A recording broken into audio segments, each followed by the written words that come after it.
လိမ္မော်ကင်းမှာလိမ္မော်သီးလာခူတာပါ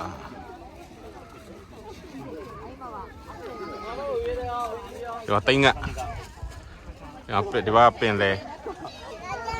အဲ့တော့ဒီမှာစားခူးပင်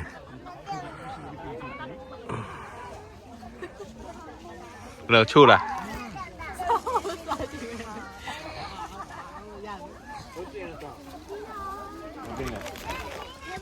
လိမ္မော်သီးလာတာနဲ့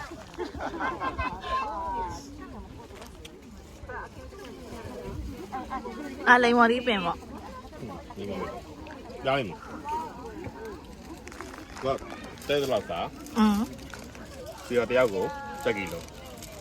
အင်းတဲလို့ရတယ်မှာအိမ်နဲ့ပင်လေကြည့်ပြီးတော့တိုင်းလောက်သားတော့ဆိုနေညာရက်ဘူးနေရတယ်မတည်ဘူးတော့တော့သီးလေးပြ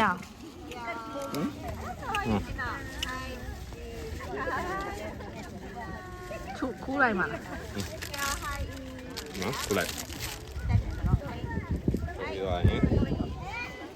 အဲ့ဒါမိုက်ပုံးကျွမ်းအားကြီးခူးလောင်းဆို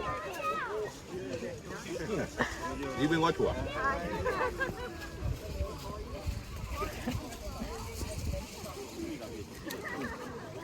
ဒီပင်ကချွာ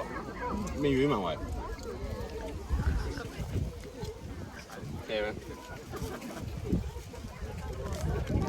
တုတ်ဒီဟာဟ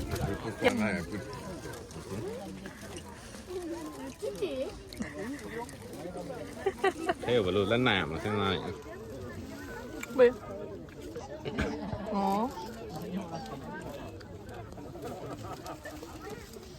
ဘလုံးနဲ့ချိုးနေတာမဟုတ်ပြန်ဘူး